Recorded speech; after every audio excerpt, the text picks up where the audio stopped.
Hello दोस्तों, welcome to my YouTube channel. और आज इस वीडियो में हम डिस्कस करने वाले हैं डक डिज़ाइन के बारे में। तो जैसा कि मैंने कल हीट लोड किया था और हीट लोड करने के बाद हमें क्या मिला था कि 1936 CFM मिला था, ठीक है, और 5.1 टन। तो हम आज उसी बेसिस पे डिज़ाइन करेंगे, क्योंकि यहाँ पे जो कैपेसिटी था वो हम लोगों ने 39 लिया था। अब 39 लेने की वजह से क्या था कि हमारा सेंसेबल हीट ज़्यादा होने की वजह से CFM का लोड ज़्यादा आया हुआ है।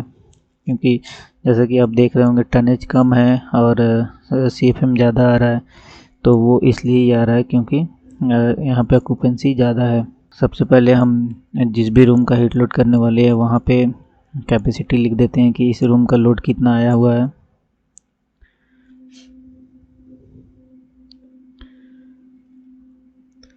तो यहाँ पे मैं कैपेसिटी लिख देता हूँ।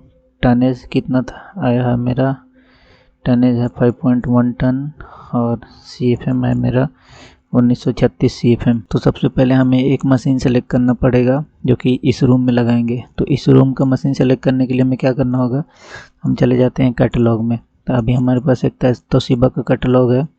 तो अभी मैं जो मशीन सेलेक्ट कर रहा हूँ उस मशीन का नेम है टंसिल duct high static pressure type. तो इस मशीन को मैं सेलेक्ट करूँगा।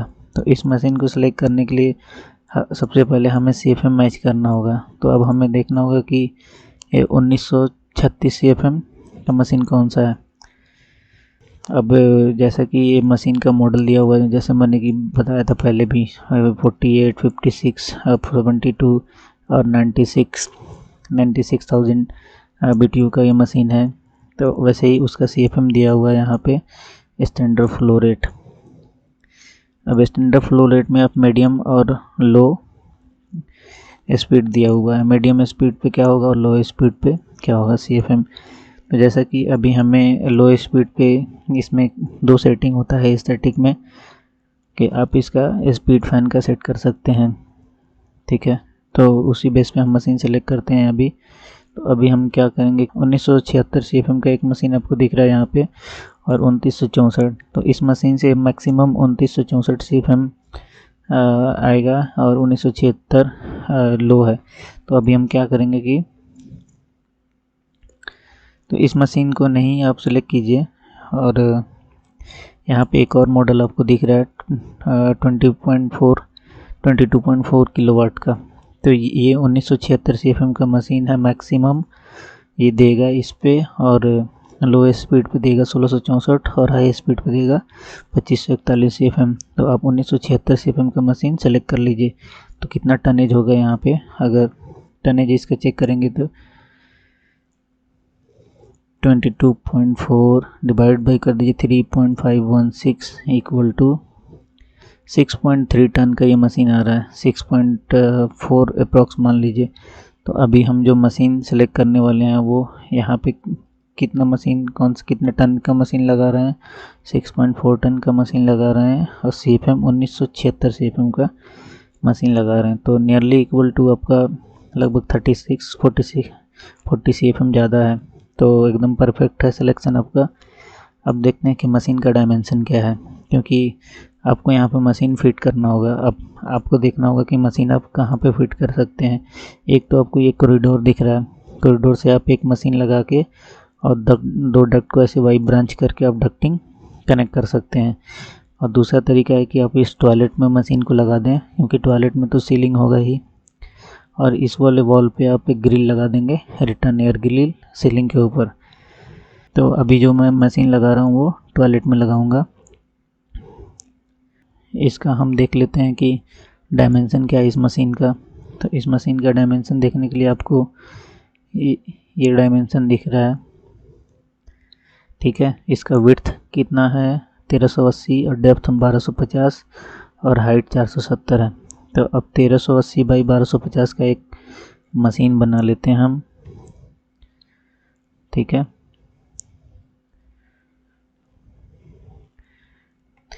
1380 बाई 1250 ये मशीन आपका बन गया, ठीक है।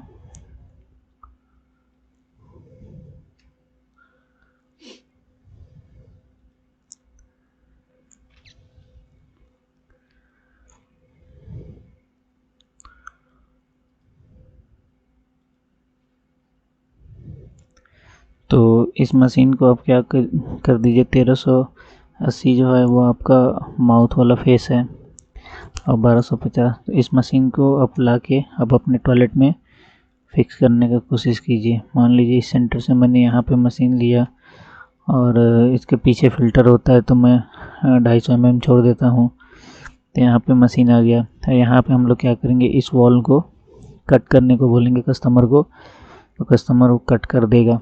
अब इसमें आप क्या कीजिए, जैसे माउथ पीस भी बना सकते हैं मशीन का। तो मान लीजिए कि यहाँ से मैं 150 mm ले लेता हूँ और 150 mm ऐसे,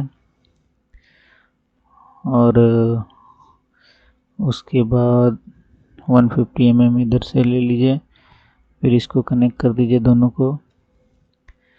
अब ये बन गया आपका मशीन का माउथ पीस, ठीक है। अब मशीन का माउथ पीस बन गया।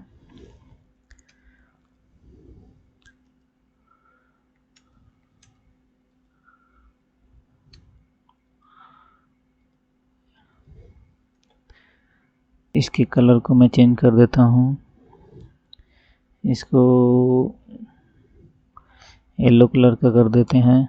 अब मान लीजिए, ठीक है, अब आपको एक डक्ट चलाना है 1976 CFM का। तो सबसे पहले एक मेन डक्ट से चला देते हैं, ठीक है। उसके बाद हम लोग डिफ्यूज़र सेलेक्ट करेंगे। अब मान लीजिए 1976 का मशीन है मेरा, मैंने हेड लॉस कितना ले लिया, 0.08।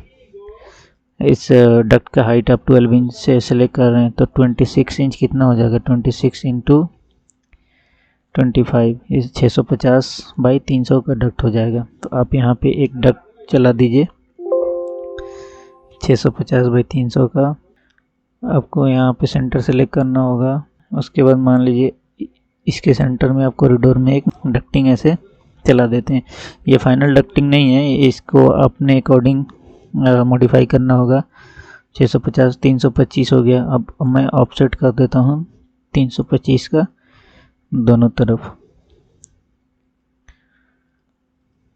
325 का इधर भी कर दिया, 325 का इधर भी कर दिया। और उसके बाद यहाँ से मैं एक लाइन डालता हूँ 500 mm का, और मशीन के माउथ से कनेक्ट कर देते हैं इसको। ये सेंटर वाला लाइन जो हम लोग ऑफसेट लिए थे जिस लाइन से, उस लाइन को कर देते हैं डिलीट, और इस लाइन को भी आप कर दीजिए ट्रिम, इस लाइन को भी कर दीजिए।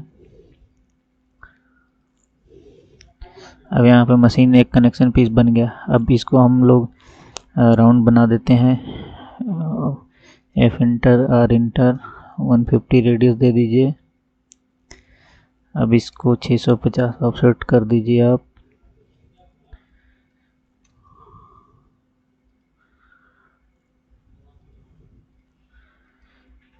तो यहाँ पे आपका एक ऑफसेट पीस भी बन गया, ठीक है। अब उसके बाद आया अब डिफ्यूज़र, अपने अकॉर्डिंग यहाँ पे डिफ्यूज़र प्लेस करना होगा। अब डिफ्यूज़र प्लेस करने का क्या तरीका होता है, तो डिफ्यूज़र प्लेस करने का तरीका ये होता है कि मान लीजिए एक रेक्टेंगुलर आपके पास ये रूम है, ठीक है। अब इसमें डिफ्यूज़र कैसे लगाएंगे, अब फॉर एग्जांपल आप ले लो कि आपको एक यहाँ मशीन से बैठाना है, एक यहाँ डिफ्यूज़र लगाना है, एक यहाँ डिफ्यूज़र लगाना है। ये डिफ्यूज़र है, एक यहाँ डिफ्यूज़र, एक यहाँ डिफ्यूज़र, एक यहाँ डिफ्यूज़र। तो प्लेसमेंट का कैसे होता है, मान लीजिए ये आपका सप्लाई एयर होगा, तो ये रिटर्न का होगा, फिर ये सप्लाई का होगा। अब ये सप्लाई हो गया तो फिर ये रिटर्न होगा, फिर ये सप्लाई होगा, ये रिटर्न होगा। इस तरह से अल्टरनेट करके बैठाना पड़ता है। अब उसके बाद डिस्टेंस क्या होना चाहिए, तो डिस्टेंस यहाँ पे इस वॉल से ये जो डिफ्यूज़र का डिस्टेंस होगा वो होगा x, और इस डिफ्यूज़र और इस डिफ्यूज़र के बीच का डिस्टेंस कितना होगा 2x, फिर ये डिस्टेंस कितना होगा आपका 2x, फिर ये होगा x। वैसे ही अगर आप इधर से देखेंगे तो ये वाला डिस्टेंस आपका x होगा, और ये होगा 2x, फिर होगा x। तो इसको ये ध्यान में रखना होगा आपको। तो आइए देखते हैं। तो अब मेरा जो है ये लेंथ टोटल कितना है 7500 का है। अब मान लीजिए हमको कितना डिफ्यूज़र, एक यहाँ डिफ्यूज़र लगाना है, एक यहाँ डिफ्यूज़र लगाना है, एक यहाँ डिफ्यूज़र लगाना है। अब 3 डिफ्यूज़र हमको लगाना है यहाँ पे। तो अब 3 डिफ्यूज़र के लिए आपको क्या मिलेगा, जैसे 1 2 3 डिफ्यूजर, तो 2x और x टोटल कितना हो गया, 6x हो गया। तो अब हम क्या करेंगे कि टोटल डिस्टेंस आपका कितना है, 7515, तो 7515 में डिवाइड कर देंगे 6 से x का वैल्यू निकालने के लिए। तो x मेरा कितना मिल गया, 1252.5। अब हम क्या करेंगे, 1252.5 मिल गया, अब वो नोट कर लीजिए। अब फिर हमको इधर से अब जैसे देखेंगे हॉरिजॉन्टली कितना डिफ्यूजर आएगा, 1 डिफ्यूजर और 2 डिफ्यूजर, 1 डिफ्यूजर और 2 डिफ्यूजर, तो कितना x हो गया, 2x 3x 4x, तो 1252.5। ठीक है, उसके बाद अब कर देंगे 3750, 3750 डिवाइडेड बाई 4, तो x का वैल्यू कितना आ गया, 937, तो 937.5 आ गया मेरा। तो अब हम क्या करेंगे कि इस पॉइंट से अब आपको लेना होगा 937.5, फिर यहाँ से आपको कितना लेना होगा, 1252.5। ये मैं एकदम इजी वे में बता रहा हूँ कि आप कैसे कैलकुलेशन कर सकते हैं। ठीक है, फिर यहाँ से अब कितना लेंगे, तो ये अब 2x वाला हो जाएगा, तो 1252.5 इंटू 2 हो जाएगा कितना, तो ये हो जाएगा 2505, तो 2505 ये हो जाएगा आपका लेंथ। ठीक है, उसके बाद फिर एक बार और आप आएंगे 2505 ये हो गया, और उसके बाद ये लेंथ आपका जो होगा वो 1200 का होगा, 1205 का हो गया। सेम वैसे ही यहाँ से आपको कितना ये हो जाएगा, 937.5 इंटू 2 कर देंगे, तो 937.5 इंटू 2 कर दीजिए, 1875 हो गया। इस तरीके से आप डिस्ट्रीब्यूट कर सकते हैं। तो अब इन दोनों लाइन को आप क्या कीजिए, इस लाइन के साथ, ताकि आपको बैठाने में दिक्कत ना हो डिफ्यूजर, इस लाइन के साथ आपको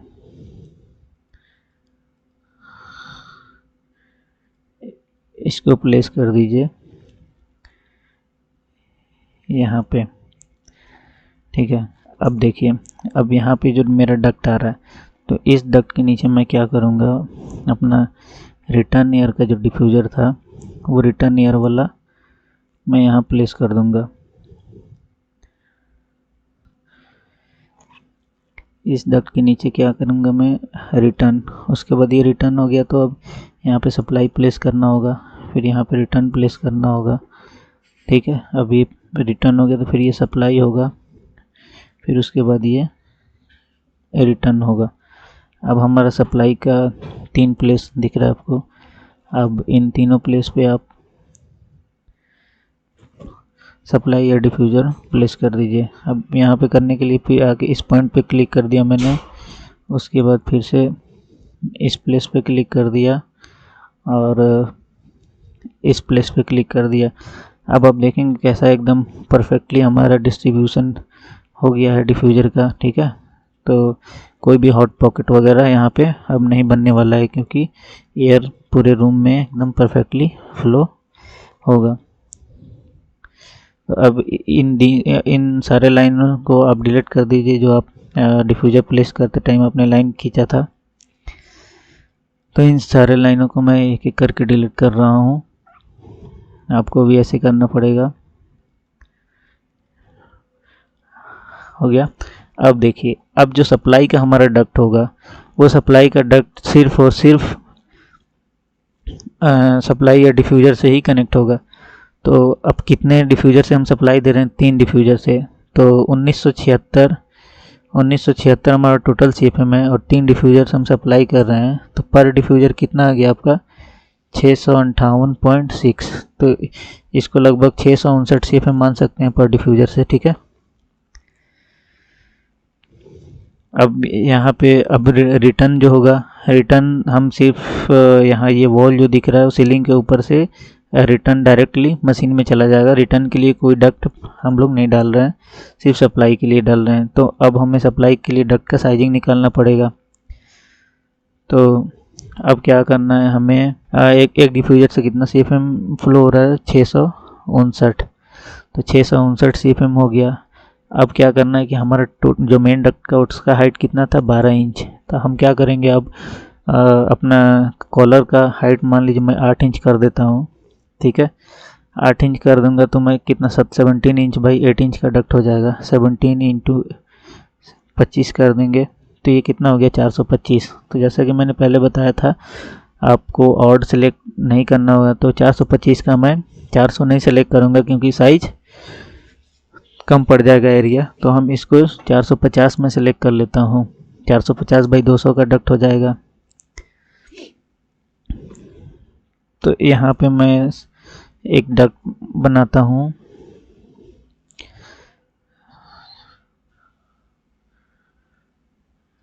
अब जैसे इसको हमें कनेक्ट करना है, ठीक है। 450 बाई 200 तो ऑफसेट कर देंगे, फिर कितना 450। अब इस लाइन से और इस लाइन से अब क्या करेंगे कि आपको यहाँ पे एक बेंड बनाना पड़ेगा। बेंड बनाने के लिए आप रेडियल फिलेट देके बेंड बना लीजिए, और जितना ऑफसेट चाहिए, जितना डक्ट का साइज है उतना आपको यहाँ पे ऑफसेट दे देना पड़ेगा। ऑफसेट देने के बाद आपको एक डक्ट बना लीजिए, क्योंकि अभी ये जो डिफ्यूज़र था हमारा वो थोड़ा सा बैक साइड में पड़ रहा था, इसलिए हमें बेंड बना के कनेक्ट करना पड़ेगा। तो अब यहाँ पे हम क्या करते हैं,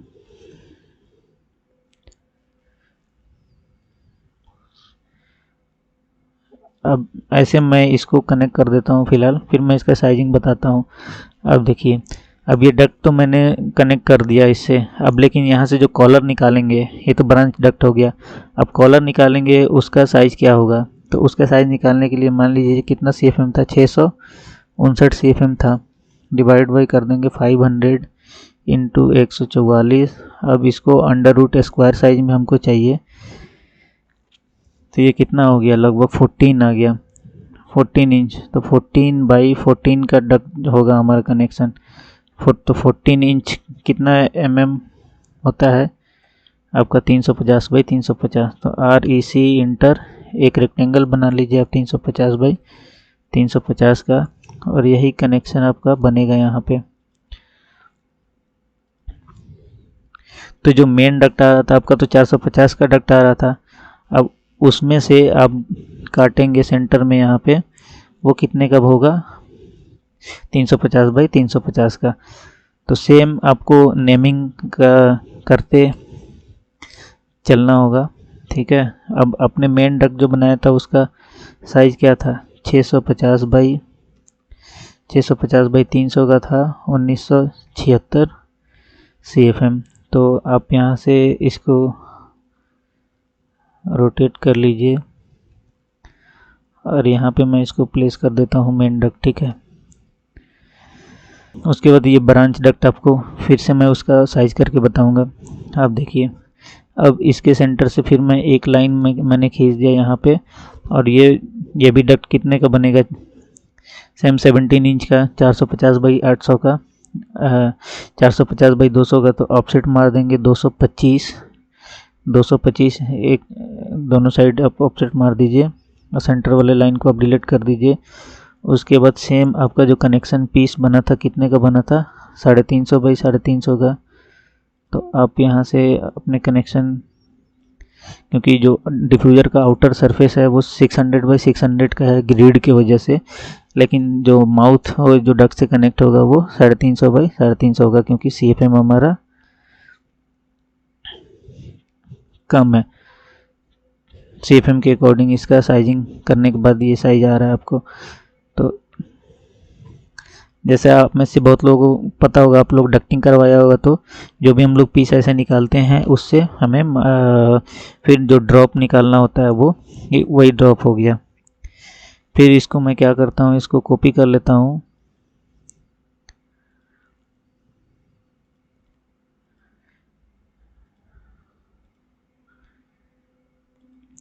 इसको हम कॉपी कर लेते हैं, और ये जुगाड़ है ताकि जल्दी से बन जाए। और इसको हम कर लेते हैं रोटेट करने के बाद क्या करते हैं, हम इसको यहाँ सेंटर से उठा के इस डिफ्यूज़र के सेंटर पर रख देते हैं। तो यहाँ पे भी एक डक्ट बन गया, इसको एक्सटेंड कर दीजिए आप, ताकि यहाँ बंद हो जाए। अब जहाँ पे भी डक्ट आपका ख़त्म हो रहा है वहाँ से आप 6 इंच और 8 इंच ले लीजिए। तो मैं 8 इंच ले लेता हूँ और यहाँ से इस डक्ट को मैं बंद कर देता हूँ। ठीक है, बंद करने के बाद आप इस डक्ट को ट्रिम कर सकते हैं जो एक्स्ट्रा हो रहा है। तो ये डक्ट हमारा बन के तैयार हो गया। अब हमें इसमें शू पीस दिखाना होगा कि सप्लाई किधर से आ रहा है। उसके बाद यहाँ पे रिड्यूसर दिखाना होगा। अब शू पीस बनाने के लिए मान लीजिए 100 mm का मैं ऑफसेट मार देता हूँ।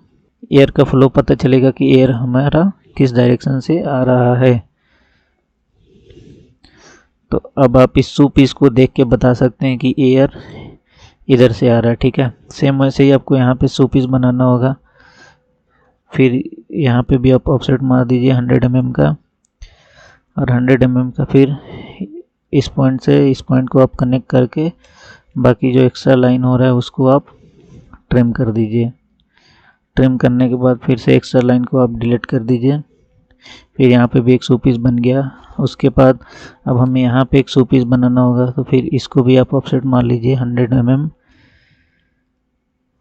उसके बाद यहाँ से भी आप इसको कर दीजिए ट्रिम। ट्रिम करने के बाद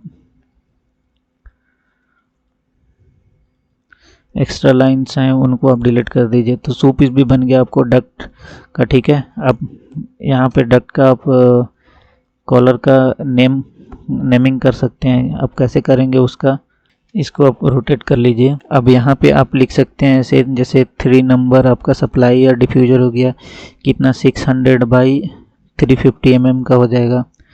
डिफ्यूज़र आपका तो 600 बाई 600 का होगा आपका आउटर साइज।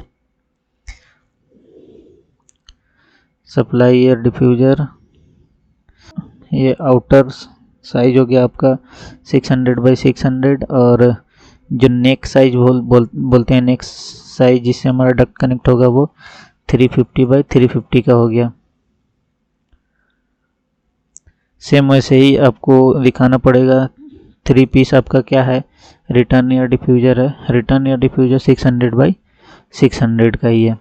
ठीक है, और जो डक्ट हमारा जो सप्लाई या डक्ट आ रहा है उसका साइज़ क्या है आपका 450 बाई 200 का है। और CFM कितना फ्लो हो रहा है 659 CFM ईच। अब सारे से 659 CFM आपका फ्लो हो रहा है। तो आप इस तरीके से इसका नेमिंग कर सकते हैं। जैसे आपको टैगिंग करना होगा और यहाँ पे आप एक रेक्टेंगल बना सकते हैं। रेक्टेंगल बनाने के बाद एरो से शो कर सकते हैं कि इतने का हुआ। अब मान लीजिए अब हमें एक रिड्यूसर बनाना होगा। अब 659 CFM तो इससे निकल गया, 659 CFM इससे। अब यहाँ पे हम क्या करते हैं कि इस ब्रांच को छोड़ के 150 mm यहाँ पे हम एक ऑफसेट रिड्यूसर बना देते हैं।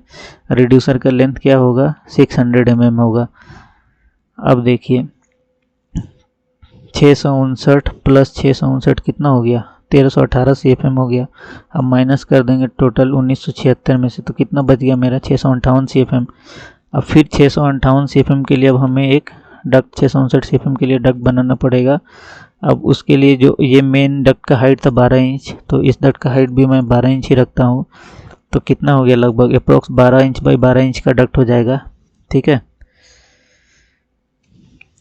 तो यहाँ पे मैं एक लाइन यहाँ पे एंटर करता हूँ। मैं एकदम इजी वे में बता रहा हूँ ताकि आप बना सकें। ठीक है, तो 12 इंच का हो जाएगा 300 mm। और फिर उसको आप इस सेंटर से कनेक्ट कर दीजिए। उसके बाद एक रिड्यूसर बनाना है, तो सेंटर टाइप रिड्यूसर के लिए आप इस पॉइंट को इस पॉइंट से आप मिला सकते हैं। फिर इसको डिलीट कर दीजिए। अब देखिए, अब हम क्या करेंगे कि ऐसे स्ट्रेट से यहाँ मिला देंगे और ऑफसेट कर देंगे इस लाइन को 300 mm।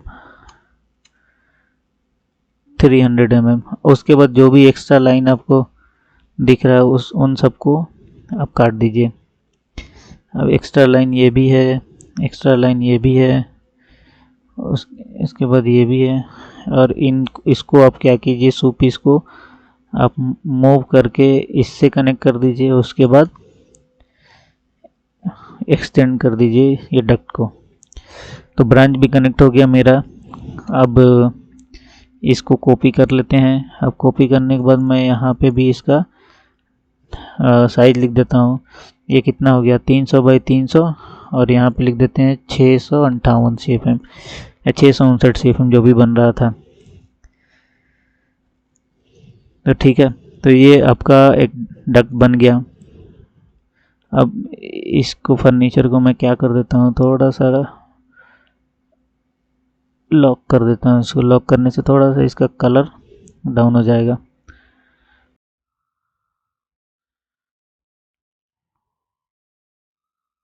लॉक।